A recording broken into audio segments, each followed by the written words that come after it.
Bonjour, vous êtes sur Décideur TV, c'est Lex Inside. Au programme de ce numéro, on va parler des tendances en matière de propriété intellectuelle. On parlera également de la responsabilité des États et des organisations internationales pendant cette pandémie. Et enfin, du greenwashing, à quoi s'attendre pour 2022. Pour débuter cette émission, j'ai le plaisir de recevoir Philippe Blo, président de La Voix, pour parler des tendances en matière de propriété intellectuelle. Philippe Blo, bonjour. Bonjour. Alors, quelles sont les tendances que vous observez actuellement ? Alors, définir des tendances actuellement est assez difficile puisqu'on sort, en tout cas on l'espère, de la pandémie, où il y a eu des effets quand même très très forts, en particulier sur le nombre de dépôts de marques et sur tout ce qui est lié à l'activité marque, qui est toujours très très sensible à l'activité économique, donc avec des baisses très fortes pendant cette période et un redémarrage. En brevet, l'activité a été relativement stable en fait. Par contre, on a constaté des évolutions entre la répartition des différents titres, et en particulier, même si on ne pouvait pas l'imaginer, les premiers dépôts ont plutôt augmenté. Donc, c'est-à-dire que les inventions ont continué à être protégées. En revanche, compte tenu des peurs vis-à-vis des investissements en cette période un petit peu mouvementée, les extensions à l'étranger qui sont coûteuses ont plutôt diminué. Ça dit quoi du marché ? Ça dit que le marché croit à l'innovation, en fait, et croit à la protection des innovations, mais que les contraintes budgétaires dans les entreprises, et en particulier dans certains domaines comme le domaine des transports, l'aéronautique, ont conduit à des réductions budgétaires qui se sont impactées plutôt sur les dépôts étrangers que sur les dépôts, les primo-dépôts. Est-ce que vous notez des changements importants qui sont intervenus par rapport à l'an passé ? Alors, il y a des évolutions sur le marché. En fait, l'an passé, c'est peut-être pas la bonne échelle, mais sur plusieurs années, avec une segmentation de ce qu'attendent les clients. En fait, on a sorti, nous, au sein des cabinets, des prestations différenciées, des prestations qu'on a appelées premium, plutôt haut de gamme, avec beaucoup de services, et des prestations essential, qui sont centrées principalement sur le prix, avec un service plus réduit, et qui permettent aux clients de choisir avec le même conseil différentes gammes de produits. On a aussi des demandes très fortes des startups, en fait. Dans quel domaine ? Alors, les startups, c'est beaucoup dans le domaine de l'IT, également dans le domaine de la biologie. Et donc, pour adresser ces marchés avec des clients qui, pour nous, sont très différents des multinationales, en fait, on propose maintenant des systèmes d'abonnement qui permet en fait aux startups de bénéficier d'un spécialiste de propriété industrielle intégré à leur entreprise, même s'il reste extérieur, et de pouvoir poser toute question à tout moment. En tout cas, on a l'impression que le marché demande de plus en plus de produits adaptés à des clientèles spécifiques. Pour terminer, quelles sont les perspectives à venir dans les prochaines semaines ? Alors, la perspective, c'est une perspective qu'on attend depuis 30 ans, mais je pense que là, on s'en approche. C'est l'arrivée du brevet à effet unitaire et de la juridiction unifiée des brevets. Donc, ça va être très intéressant d'un point de vue juridique, de sa mise en place, puisqu'il y a encore des doutes sur un certain nombre de choses.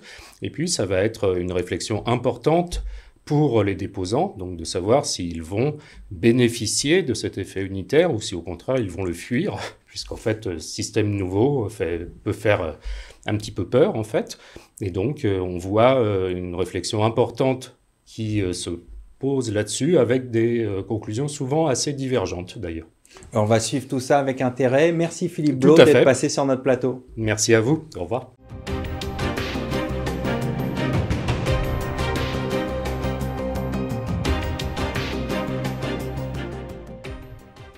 Vous êtes toujours dans Lex Inside sur Décideur TV. On va parler de la responsabilité des États et des organisations internationales du fait de la pandémie. Et pour évoquer le sujet, j'ai le plaisir de recevoir Sarah Casella, professeure en droit public à l'Université du Mans.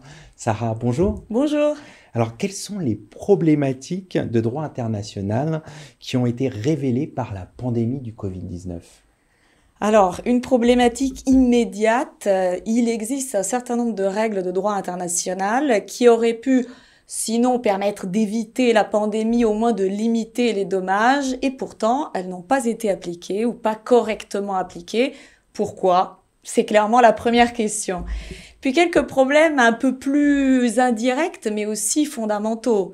Faudrait-il que l'Organisation mondiale de la santé soit la tête pensante et le coordinateur de l'action internationale?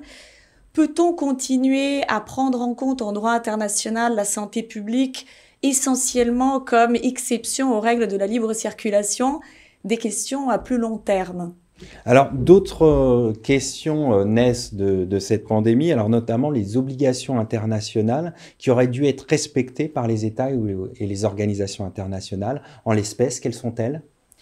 Tout d'abord, celle du règlement sanitaire international de l'Organisation mondiale du commerce, qui lie à peu près tous les États, presque tous les États, et qui, en situation d'urgence, doivent savoir détecter des problèmes de santé, doivent surveiller, doivent surtout informer très rapidement de n'importe quel problème de santé qui puisse potentiellement être une urgence, l'Organisation mondiale de la santé, les autres États. Bon, on a bien vu qu'il y a manifestement eu quelques retards, mais même à plus long terme, c'est-à-dire que les États se sont engagés à mettre en place des systèmes sanitaires capables de supporter et de répondre efficacement à ce genre de situation. On a vu que c'était compliqué. C'est compliqué pour à peu près tous les États. Alors, quelles sont les particularités de la pandémie du Covid-19 en termes de responsabilité internationale ? Eh bien, la grande particularité est qu'il s'agit de la réalisation d'un risque global, c'est-à-dire qu'il existe plusieurs causes à l'origine de cette pandémie, à la fois naturelle, mais aussi qui mêlent l'interaction entre action et omission de toute une série d'acteurs, qu'il s'agisse d'États, organisations internationales, personnes privées. Et la deuxième caractéristique du risque global est qu'un événement à partir d'un lieu précis est susceptible de causer des dommages planétaires. Très précisément, ce que l'on a vu, c'est parti de Chine et pourtant, ça s'est propagé partout dans le monde. Alors, en termes de responsabilité, quels sont les problèmes que cela cause? D'abord, un problème de causalité. C'est-à-dire, quels faits allons-nous prendre en compte pour engager une responsabilité? Si je prends l'exemple de la Chine, en tout cas de là où a eu origine la pandémie, eh bien, un défaut de communication, de prise en compte des lanceurs d'alerte très rapide, ça c'est au moins établi, même si on ne connaît pas exactement l'origine. Là, c'est assez facile de le lier ensuite aux dommages qui ont été produits. Bien. Mais prenons des décisions plus anciennes, comme par exemple la décision de la France de détruire son stock stratégique de masques qui a eu lieu des années auparavant. Peut-on considérer qu'in fine, ça a participé aux dommages qui ont été produits? On voit bien que c'est beaucoup plus compliqué. Ensuite, il faudrait aussi pouvoir engager les responsabilités conjointes, ou en tout cas concurrentes, de toute une série d'acteurs. Aujourd'hui, on ne dispose pas en droit international d'un régime juridique qui permette de faire cela.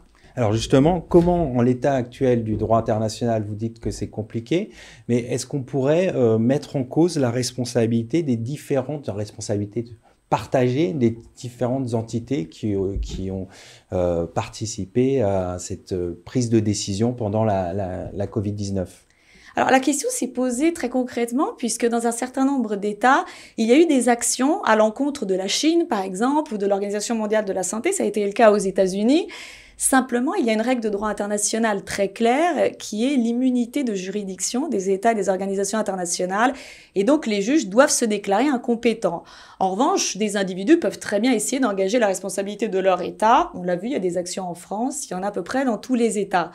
Mais au niveau international, on n'a aucun juge qui soit compétent pour juger de toutes les responsabilités. Donc le juge serait nécessairement amené à juger seulement un responsable et on voit bien que c'est tout à fait insuffisant. On va terminer là-dessus. Merci d'être passé sur notre plateau. Merci à vous. Merci bien.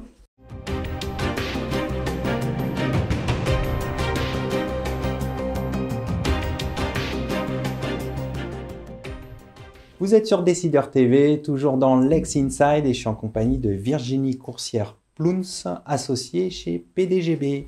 Virginie, bonjour. Bonjour. Alors, qu'est-ce que le greenwashing ? Alors, on parle de greenwashing ou d'éco-blanchiment quand une entreprise met en avant ses produits ou sa politique d'entreprise en disant qu'elle est particulièrement respectueuse de l'environnement ou a un impact sur l'environnement, alors qu'en réalité, l'argument écologique est utilisé de manière un peu abusive. Donc le greenwashing, ça va être par exemple le fait d'utiliser des allégations qui sont fausses, des allégations qu'on ne sait pas vraiment démontrer, des allégations qui sont un petit peu ambiguës ou même juste exagérées en réalité. Ce greenwashing, il passe par les mots, mais il va passer potentiellement par les visuels. Tout à coup, un paquet qui est devenu vert. On voit le verdissement du paquet, on voit un logo qui tout à coup prend des éléments de nature, ou alors même parfois l'utilisation de labels un peu fictifs. Et l'enjeu, en réalité, c'est non seulement de protéger le consommateur, mais de laisser aussi leur avantage concurrentiel aux entreprises qui, elles, sont véritablement vertueuses. Quelles sont les dérives qu'on a pu observer ces derniers temps ? Alors, tout début 2021, la Commission européenne a dit qu'elle avait fait une enquête en 2020 avec les autorités de protection des consommateurs au niveau national, qu'elle avait regardé 350 allégations, que sur ces 350, il y en a à peu près la moitié qui pourraient compter comme des allégations commerciales trompeuses, donc c'est beaucoup. Oui, c'est important. Elle n'a pas donné d'exemple, elle a plutôt pour l'instant renvoyé les autorités nationales à aller voir les entreprises concernées, mais il y a des dérives qui reviennent souvent, c'est-à-dire il y a des termes un peu globalisants, tout d'un coup les produits deviennent bio ou verts ou écologiques. Ça, c'est vraiment un des aspects assez importants du greenwashing qui laisse entendre que finalement le produit est globalement un impact favorable sur l'environnement, alors que le plus souvent, on a réduit un impact qui était négatif en réalité. Il y a aussi le fait d'utiliser un argument qui va dire, par exemple, ma bouteille est recyclable. Or, toutes les bouteilles sont recyclables. Donc, on se prévaut de quelque chose qui en fait, est soit commun à tout un secteur d'activité, soit, en fait, résulte de l'application d'une loi. Et il y avait un exemple assez amusant aussi de politique d'entreprise qui avait fait du greenwashing, alors amusant, enfin en tout cas interpellant. Il y a quelques années, une entreprise du secteur de l'énergie avait fait une campagne de publicité pour annoncer qu'elle investissait beaucoup dans la R&D pour des produits meilleurs pour l'environnement, plus verts. Et en fait, il s'est avéré qu'elle avait dépensé davantage en publicité qu'en R&D pour en réalité, voilà, exactement. Alors, est-ce qu'il y a un encadrement juridique à ce phénomène ? Oui, il y a un encadrement juridique. Depuis 2015, quand vous mettez en avant un argument environnemental, il faut que vous expliquiez au consommateur, vous lui donniez les principaux impacts environnementaux du produit. Quels sont les bénéfices ? Oui, quels sont les bénéfices sur l'environnement du produit? Alors ça, donc c'est une loi de 2015 qui a été assez moyennement appliquée, soyons honnêtes. En 2020-2021, le législateur a véritablement renforcé l'encadrement. Donc 2020, c'est la loi anti-gaspillage économie circulaire. 2021, c'est la loi climat et résilience. Ce qu'on a fait, c'est qu'on a renforcé la sanction pénale. Donc clairement, aujourd'hui, expressément, le fait d'alléguer un impact positif de son produit, de son service sur l'environnement ou une politique particulière favorable à l'environnement, si ce n'est pas vrai, c'est une pratique commerciale trompeuse. C'est réprimé pénalement assez fortement pour les entreprises comme pour les personnes physiques. Et la sanction est même encore rehaussée quand il s'agit d'allégations environnementales. Dans ces deux lois, donc 2020-2021... En un mot, il y a aussi certaines allégations spécifiques qui sont devenues très réglementées. On ne peut plus du tout dire qu'un produit est respectueux de l'environnement. Si on dit qu'un produit est recyclé, il y a certaines conditions. On ne peut plus dire qu'un produit est neutre en carbone non plus, sauf à démontrer... je vous passe les détails des conditions, mais c'est devenu extrêmement strict. Et la commission aussi s'est saisie du sujet. À la suite de son enquête, elle a un projet de règlement sur ces questions-là. Pour terminer, quelles sont les solutions envisageables ou attendues ? Le cadre juridique, il est en place. Donc, ce qui va se passer maintenant, c'est beaucoup d'enquêtes de la DGCCRF. Donc, en 2022, les entreprises ont intérêt à ce que, quand elles ont des messages de nature environnementale, à ce que le message soit clair, qu'il soit évidemment vrai, qu'il soit proportionné. Et pour ça, elle peut s'aider de deux éléments. Déjà, les recommandations de la RPP, qui est l'autorité de régulation de la publicité. Et puis un guide qui a été édité par le ministère de l'économie qui s'appelle le guide pratique des allégations environnementales. La dernière édition, c'est 2014, mais ils remettent à jour là, en 2022. Donc, à suivre. Les entreprises sont prévenues. Merci pour cet éclairage. Merci à vous. Merci à toutes et à tous pour votre fidélité. Je vous retrouve très bientôt sur Décideur TV pour un nouveau numéro de Lex Inside.